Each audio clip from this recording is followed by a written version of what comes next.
Hi నేను మీ సతీష్. ఒకరోజు కోసం మమ్మల్ని అద్దెకి తీసుకోండి, రకరకాల ప్యాకేజీలు కూడా అందుబాటులో ఉన్నాయి, వాటిని విచ్చలవిడిగా వాడుకోండి అంటూ ఇప్పుడు కొందరు అమ్మాయిలు నయా బిజినెస్ అయితే స్టార్ట్ చేశారు. ఢిల్లీకి చెందిన దివ్యగిరి అనే అమ్మాయి ప్రజెంట్ ఈ రకంగా చేసిన ఒక పోస్టు బాగా వైరల్ అవుతుంది. దక్షిణ ఢిల్లీకి చెందిన ఈ అమ్మాయి శాకాహారిగా సోషల్ మీడియాలో పరిచయం చేసుకుంది.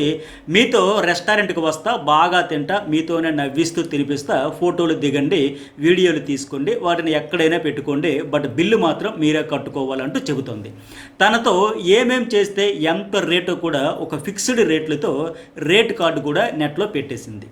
దివ్య సోషల్ మీడియాలో పెట్టిన rent me for a day ఈ రేట్ కార్డు ప్రస్తుతం తీవ్ర దుమారం రేపుతోంది. ఢిల్లీలోనే కాదు, ముంబై లాంటి మెట్రో సిటీల్లో కొందరు అమ్మాయిలు ఇప్పుడు ఈ రకమైన ఆదాయాన్ని ఆర్జిస్తూ బాగా వైరల్ అవుతున్నారు. మరి ఆ వైరల్ టాపిక్స్ ఏంటి, దీని వెనక జరుగుతున్న జెన్జీ రిలేషన్స్ ఏంటి, చాలా ఇంట్రెస్ట్గా ఉంటాయి. ఈ బాబు ఇట్లా కూడా జరుగుతుందని అవాక్కయ్యే సంఘటనలన్నీ జరుగుతూ ఉన్నాయి. వాటి గురించి ఈ వీడియోలో చెబుతా. మరి వీడియో చూసే ముందు ఒక లైక్ కొట్టేసేయండి. అట్లాగే ఇలాంటి మరిన్ని trending, sensation, viral and contemporary topics గురించి న్యూస్ బోల్ ఛానల్ అయితే సబ్స్క్రైబ్ చేసుకోండి.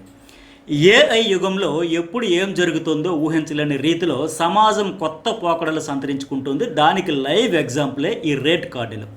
దివ్యగిరి పెట్టిన rent me for a day ఈ రేట్ కార్డు కింద పెట్టే కామెంట్లు అయితే మామూలుగా లేవు. కొందరు పాజిటివ్గా స్పందించి రేట్ బార్గెయిన్ చేస్తుంటే, మరికొందరు మాత్రం ఇదేం పోయే కాలం అంటూ బూతులు తిడుతూ ఉన్నారు. ఈమెనే కాదు, కనిపించిన తల్లిదండ్రులను కూడా తిట్టకుండా తిడుతూ ఉన్నారు. బట్ ఇలాంటి దారుణాలను మనం ముందు చాలానే చూడబోతున్నాం అన్నది వాస్తవం. విలువలు అనే పదం కూడా ఇంకా సమాజంలో కనిపించడం అరుదుగా మారిపోయే రోజులు కూడా రాబోతున్నాయి అనేది అర్థమవుతూ ఉంది. ఇక ఈ అమ్మాయి పెట్టిన రేట్ కార్డులో ఏముందో తెలుసా? సరదాగా ఆమెతో కాఫీకి వెళ్ళాలంటే 1500 రూపాయలు ఆమెకి చెల్లించాలి, కాఫీ బిల్ అదనం. కేవలం ఆమె అతడితో వచ్చి కాఫీ తాగడానికి కూర్చున్న దానికే 1500. అదే ఒకవేళ డిన్నర్, సినిమా ప్యాకేజ్ అయితే 2000గా నిర్ణయించింది. క్లయింట్ ఫ్యామిలీ మెంబర్స్ని కలవడానికి 3000 రూపాయలు. అట్లాగే ఏదైనా ఈవెంట్ లేదో ఫంక్షన్కు తోడుగా రావాలంటే 3500 ఛార్జ్ చేస్తానంటూ చెప్పుకొచ్చింది. ఇంకా బైక్ రైడింగ్ వెళ్ళడానికి 4000 రూపాయలు. అది కూడా ఇలా హగ్ చేసుకుని పట్టుకొని కూర్చోవడానికని ముందే పక్కా క్లారిటీ ఇచ్చేసింది. What a clarity! అయితే ఈ ఔటింగ్ను దివ్య తన పబ్లిక్ సోషల్ మీడియా అకౌంట్లో పోస్ట్ చేయాలని క్లయింట్ కోరుకుంటే మాత్రం స్పెషల్గా 6000 రూపాయలు చెల్లించాలంట. ఇవి మాత్రమే కాకుండా కొన్ని ఆప్షనల్ ఎక్స్పీరియన్సెస్ కూడా ఆ లిస్టులో ఉన్నాయి. అడ్వెంచర్ ట్రిప్కు 5000 రూపాయలు, కలిసి వంట చేయడానికి 3500, షాపింగ్ కోసం 4500, ఇక 2 రోజులు వీకెండ్ ట్రిప్కి వెళ్ళాలంటే ఏకంగా 10,000 రూపాయలు ఛార్జ్ చేస్తుంది. ఇవి కాకుండా క్లయింట్ల వ్యక్తిగత అవసరాలను బట్టి ప్రత్యేక ప్లాన్లు కూడా ఏర్పాటు చేస్తారని ఆ పోస్టులో స్పష్టంగా చెప్పింది. మరి ఆ వ్యక్తిగత అవసరాలు ఏంటి, ఆ ప్లాన్స్ ఏంటో మీకు అర్థమైంది కదా? అర్థమైతే ఒక కామెంట్ పెట్టండి. ఈ రేట్ కార్డు బాగా వైరల్ అవుతుండడంతో చాలామంది రకరకాలుగా స్పందిస్తున్నారు. మిక్కు అనే ఎక్స్ యూజర్ ఢిల్లీకి చెందిన కొందరు అమ్మాయిలు ఈ రెంటల్ గర్ల్ ఫ్రెండ్స్గా పనిచేస్తూ ఎలా డబ్బు సంపాదిస్తున్నారో డీటెయిల్డ్గా వివరించాడు. కొందరు ఢిల్లీ అమ్మాయిలు గర్ల్ ఫ్రెండ్ రెంటల్ ప్లాట్ఫామ్లను ఉపయోగించి నెలకు లక్షల్లో సంపాదిస్తున్నారని, అబ్బాయిలతో బయటకు వెళ్ళినందుకు వాళ్లకు ఫ్రీగా భోజనం, షాపింగ్తో పాటు గంటకు దాదాపు 1000 రూపాయల వరకు ఈ పారితోషికం లభిస్తుంది. కొన్నిసార్లు వాళ్ళు రోజులో 3-4 బుకింగ్స్కు అటెండ్ అవుతారు. దీని ద్వారా ఉచిత భోజనంతో పాటు రోజుకు 6000 నుంచి 7000 వరకు సులభంగా సంపాదిస్తున్నారంటూ ఆ మిక్కు అనే ఎక్స్ యూజర్ బయటపెట్టాడు. దీనికి సంబంధించి ఒక వీడియో కూడా బయటకు వచ్చింది. అందులో ఒక అమ్మాయి రెంటల్ గర్ల్ ఫ్రెండ్గా తన ఒకరోజు దినచర్యను వివరించింది. తాను ఓ ప్లాట్ఫామ్లో ప్రొఫైల్ క్రియేట్ చేసుకున్నానని ప్రకటించింది. అబ్బాయిలు షాపింగ్, సినిమా, ట్రావెలింగ్ కోసం తమను అద్దెకు తీసుకుంటారంటూ, బుక్ చేస్తారంటూ ఆమెతో చెప్పుకొచ్చింది. ఒక క్లయింట్ను కేఫ్లో కలిసిన ఆమె తన జీవితంలో కొన్ని ఎమోషనల్ విషయాలు కూడా పంచుకుంది. అట్లాగే ఆ క్లయింట్ కూడా ఆమెను సంతోషపెట్టడానికి తన సొంత ఖర్చుతో ఉచితంగా షాపింగ్ చేయించడంతో పాటు ఆమె బ్యాగులు మోస్తూ ఫోటోలు కూడా తీశాడు. ఆ 2 గంటల సమయానికి ఆమెకు ఆ క్లయింట్ అక్షరాల 2000 రూపాయలు చెల్లించాడు. ఆమెను రెంట్కి బుక్ చేసుకున్న వ్యక్తి పట్ల ఇప్పుడు సానుభూతి వ్యక్తం అవుతోంది. ఎందుకంటే పాపం అతడు ఒంటరితనంతో ఆ క్లయింట్ బాధపడుతున్నాడనే విషయం అయితే అర్థమవుతుంది. అయితే ఈ 2 పోస్టులు సోషల్ మీడియాలో క్షణాల్లో వైరల్ అయ్యాయి. ఈ గిగ్ ఎకానమీతో పుట్టుకొచ్చిన కొత్త వ్యాపార అవకాశంగా ఇదొకటి మారిపోయింది. డబ్బులు ఉండి ఒంటరితనంతో బాధపడే వాళ్ళు ఈ సర్వీసును ఎక్కువగా వాడుకుంటున్నారు. అయితే నాణ్యానికి రెండో వైపు అన్నట్టుగా దెబ్బతింటున్న మానవ సంబంధాలకు కూడా అద్దం పడుతుంది ఇది. మనం ఇలాంటి అధ్వాన్న ప్రపంచంలో బతుకుతున్నామంటూ కొందరైతే నెటిజన్లు ఆవేదన వ్యక్తం చేస్తుంటే మరికొందరు మాత్రం ఈ సర్వీస్ మాకు చాలా యూజ్ అవుతుందంటూ కామెంట్లు పెడతా ఉన్నారు.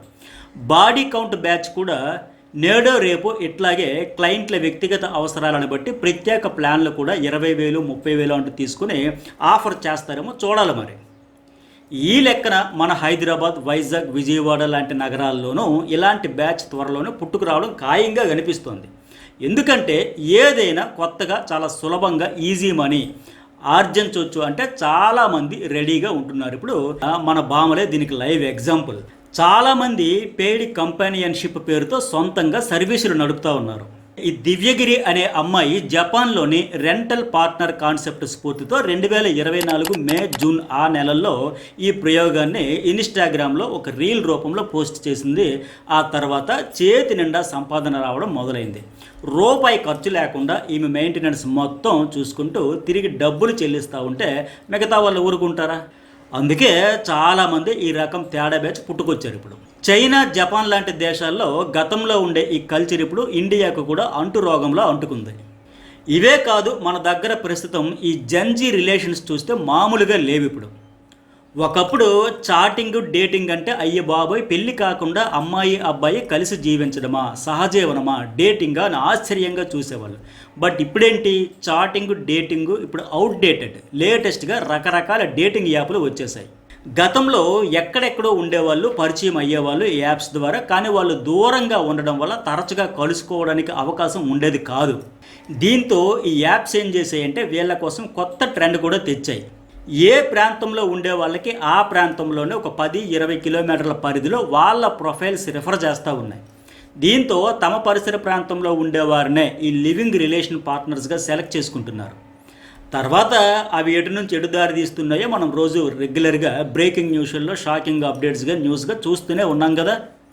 అయితే ఇప్పుడు ఈ డేటింగ్ యాప్స్ కూడా పాతబడిపోయాయి. అంతకు మించి అన్నట్టుగా ఈ రిలేషన్స్ మారిపోతున్నాయి. ఇప్పుడు sugar daddy and sugar baby relations మరీ దారుణంగా ఉన్నాయి. ఇప్పుడు వయసులో చాలా పెద్దవాడై ఆర్థికంగా బాగా స్థిరపడి ఆస్తిపాస్తులు డబ్బులు ఉండి సమాజంలో మంచి పలుకుబడి ఉన్న వ్యక్తి ఆర్థికంగా వెనుకబడిన లేదా లగ్జరీ జీవితాన్ని ఇష్టపడే వయసులో ఉండే చిన్నవాళ్ళైన అమ్మాయిలను వీళ్ళనే షుగర్ బేబీ అంటారు. ఈ ధనవంతులైన పెద్ద వయసు పురుషులు ఆ అమ్మాయిలను పోషిస్తూ ఉన్నారు. మ్యూచువల్ అండర్స్టాండింగ్తో ఒకరికొకరు వాళ్ళ ఖర్చులు, అవసరాలు, మెయింటెనెన్స్ అంతా వీళ్ళే చూసుకుంటారు. అమ్మాయికి కావలసిన ఖరీదైన బహుమతులు, బట్టలు, విదేశీ ప్రయాణాలు, కాలేజ్ ఫీజులు, నెలవారీ పాకెట్ మనీ అన్నీ ఇస్తారు. ప్రతిఫలంగా ఆ అమ్మాయి అతనికి తోడుగా ఉండడం, పార్టీలకు వెళ్ళడం, శారీరక అవసరాలు తీర్చడం చేస్తుంది. ఇక 2 షుగర్ మమ్మీ. ఇది షుగర్ డాడీకి పూర్తిగా భిన్నమైన రూపం. ఇక్కడ వయసు పైబడిన విపరీతమైన డబ్బు, హోదా ఉన్న ఒంటరి మహిళలు ఉంటారు. వీళ్ళు తమ కంటే వయసులో చాలా చిన్నవాళ్ళైన యువకులను వీరినే టాయ్ బాయ్ లేదా షుగర్ బేబీ అని అంటారు. ఆర్థికంగా ఆదుకుంటారు. వాళ్ళ జలసాలకు, అవసరాలకు డబ్బు ఇస్తూ తమకు కావలసిన తోడును, సంతోషాన్ని వాళ్ళ ద్వారా పొందుతూ ఉన్నారు. ఇది ఇద్దరి అవసరాల మీద ఆధారపడి ఉండే ఒక వ్యాపారం లాంటి ఒప్పందం అయిపోయింది. ఇప్పుడు ఎమోషనల్ అటాచ్మెంట్ ఇందులో ఉండదు. ఎలాంటి బంధాలు, బాధ్యతలు ఉండవు. ఒకరి అవసరం మరొకరు తీరుస్తూ అవసరం తీరగానే చాలా సులభంగా ఎవరిదారు వాళ్ళు చూసుకుంటూ ఉన్నారు. ఇంకా మూడోది ఏంటంటే సిచ్యువేషన్షిప్ అనే కొత్త బాండ్ కూడా ఇప్పుడు వచ్చింది. ఈ సిచ్యువేషన్షిప్ అనేది ఇద్దరు వ్యక్తుల మధ్య ఎలాంటి ఒప్పందాలు లేకుండా ఒక రొమాంటిక్ లేదా శృంగార సంబంధమైన రిలేషన్. ఇది పెళ్ళి ఉండదు, పెటాకులు ఉండవు. తాత్కాలిక ఆనందం కోసం ఒకరితో ఒకరు కలిసి ఉండటమే ఈ సిచ్యువేషన్షిప్. ఇంకా మరో పైత్యం కూడా బాడీ కౌంట్. సాధారణంగా విదేశాల్లో మీరు ఎంతమందితో రొమాన్స్ చేశారని అడగకుండా మీ బాడీ కౌంట్ ఎంత అని డైరెక్ట్గా అడుగుతూ ఉంటారు. అంటే మీరు ఎంతమందితో ఫిజికల్ రిలేషన్ కలిగి ఉన్నారని అడగడం. వాళ్ళు కూడా అంతే ఓపెన్గా వాళ్ళు ఎంతమందితో శారీరకంగా కలిస్తే రొమాన్స్ చేస్తే ఆ నెంబరే మేల్ ఆర్ ఫిమేల్ చాలా ఓపెన్గా చెప్పేస్తూ ఉంటారు. ఇప్పుడు లేటెస్ట్గా తెలుగులో విష్ణుప్రియ కూడా తన పెయిడ్ సబ్స్క్రిప్షన్ తీసుకున్న ఫాలోవర్స్కు తన బాడీ కౌంట్ 5 అని చెప్పి దీనిలో అబద్ధం చెప్పాల్సిన పనేం లేదంటూ ట్యాగ్ కూడా యాడ్ చేసింది. ఇది సోషల్ మీడియాలో రచ్చ అయింది. ఇప్పుడు ఇలాగే బెంచ్ మేట్ అంట. అంటే ఒకే బెంచ్లో ఇద్దరు కూర్చుంటే ఒకరికొకరు గ్రీన్ సిగ్నల్ ఇచ్చుకున్నట్లే. ఆ బెంచ్తో మొదలుపెట్టి లంచ్, ఆ పైన ఎక్కడెక్కడికో వీళ్ళ రిలేషన్ వెళ్ళిపోతుంది. ఇంకా ఓపెన్ రిలేషన్షిప్ లేదా పాలియమరీ అంటే ఇందులో భాగస్వాములు ఇద్దరు ఒకరినొకరు ప్రేమిస్తూనే పరస్పర అంగీకారంతో ఇతర వ్యక్తులతో కూడా శారీరక లేదా మానసిక బంధాన్ని పెట్టుకుంటున్నారు. Next one long distance and digital relations అనే మరో పైత్యం కూడా నడుస్తుంది ఇప్పుడు. అంటే ఇంటర్నెట్ డేటింగ్ యాప్స్ ద్వారా పరిచయమై కేవలం వీడియో కాల్స్ చాటింగ్ ద్వారానే బంధాన్ని దూరంగా ఉండి కొనసాగించడం. ఆ వీడియో కాల్స్లో ఎలాంటివి చేస్తారో ప్రత్యేకంగా చెప్పక్కర్లేదు. ఆ తర్వాత ఏ వెబ్సైట్లో పెడుతున్నారో కూడా మీకు తెలిసే ఉంటుంది. అప్పుడు బతుకు బస్ స్టాండ్ అయిపోయిందంటూ మొర్రో కిర్రోమంటూ గోల పెట్టిన ఉపయోగం ఉండదు. ఇలాంటివే ఇంకా లివ్ ఇన్ రిలేషన్షిప్ అంటే పెళ్లి చేసుకోకుండానే భార్యాభర్తల్లో ఒకే ఇంట్లో కలిసి జీవించడం. అలాగే లాక్ రిలేషన్షిప్ అంటే వీళ్ళు ప్రేమలో ఉంటారు, లేదంటే పెళ్లి కూడా చేసుకుంటారు, కానీ ఒకే ఇంట్లో కాకుండా వేరు ఇళ్లలో నివసిస్తారు. ఒకరి వ్యక్తిగత స్వేచ్ఛకు మరొకరు భంగం కలిగించకుండా వారానికి ఒకసారి లేదా నెలకోసారి కలిసి వెళ్ళిపోతుంటారు. ఇంకోటి సబోటికల్ మ్యారేజ్ లేదా కాంట్రాక్ట్ మ్యారేజ్. ఈ మధ్య టీవీ సీరియళ్లలోనూ దీన్ని వాడేస్తున్నారు. ఎన్నేళ్ళు కలిసి ఉంటాం, ఎప్పటి వరకే ఉంటాం అనేది బాండ్ రాసుకుని చేసుకునే పెళ్ళి ఇది.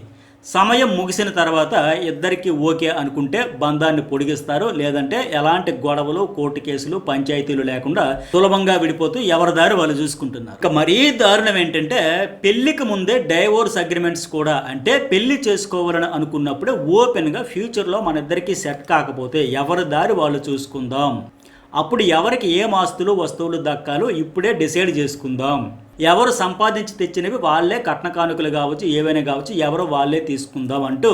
అట్లాగే అమ్మాయి తెచ్చే కట్నాలు కానుకలు ఇవన్నీ కూడా ఆమెకే ఇచ్చేస్తే ఇల్లు స్థలాలు పొలాలు ఆస్తిపాస్తులు అతనికి వారసత్వంగా లేదా ఆయన సంపాదనతో వచ్చిన ఉంటే ఆయనకే ఇట్లా ఫుల్ క్లారిటీతో ముందే ఎవరికి ఏం దక్కాలి అంటూ కూడా ఏమి తీసుకోవాలి ఏం ఆశించకూడదు అనేది కూడా ముందే అగ్రిమెంట్స్ రాసుకుని మరి మ్యారేజ్ చేసుకుంటున్న విధానం కూడా ఉంది. నిజంగా ఇవన్నీ ఇండియాలో అసలు మనం ఊహించనివి, కానీ ఇప్పుడు జంజట్ జీవితాల్లో ఇట్లాంటివన్నీ సర్వసాధారణం అయిపోయాయి. ఇంకా కో లివింగ్ రిలేషన్ అంటే అమ్మాయిలు అబ్బాయిలు కలిసి ఒకే హాస్టల్ లేదా ఒకే ఇల్లు అద్దెకి తీసుకుని అందులో ఉండడం. ఇది ఆ తర్వాత ఏ దశకు చేరుతుందో చెప్పాల్సిన పనే లేదు. ఇలా చెప్పుకుంటూ పోతే ఇప్పుడు అవసరాన్ని బట్టి ఎలాంటి రిలేషన్ కావాలంటే అలాంటివి సెట్ చేసుకుంటున్నారు. వన్ డే సీఎం లాగా వన్ డే రిలేషన్స్ కూడా చక్కగా మెయింటైన్ చేస్తున్నారు. ఆ తర్వాత బ్రేకింగ్ న్యూస్ అయిపోతూ ఉన్నారు. మరి వీడియో చూశాక మీకేమనిపించిందో కామెంట్ చేయండి. వీడియో నచ్చితే లైక్ చేయండి. ఇలాంటి మరిన్ని వీడియోస్ కోసం న్యూస్ బౌల్ ఛానల్ అయితే సబ్స్క్రైబ్ చేసుకోండి.